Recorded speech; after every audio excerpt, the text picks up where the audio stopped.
देखो ना guys, देखो ना, I'm making pasta. First of all, boil in water.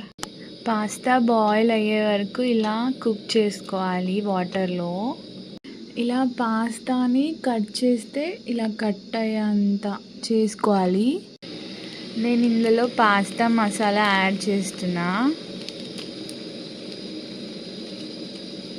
నేను ఇందులో చీజ్ యాడ్ చేస్తున్నాను.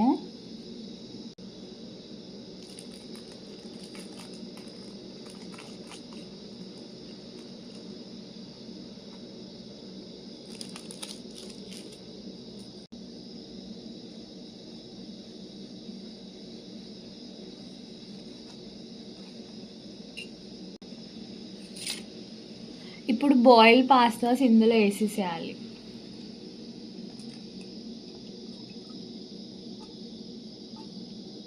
ఒక 5 minutes స్టిర్ చేసేసుకుంటే మన పాస్తా రెడీ. ఎంత బాగుందో పాస్తా, మనకి పాస్తా రెడీ అయిపోయింది. నేను ఈ ప్యాకెట్ తీసుకున్నాను డిమార్ట్లో, పిజ్జా మష్రూమ్ అని. Yummy pasta. Don't forget to subscribe for more videos.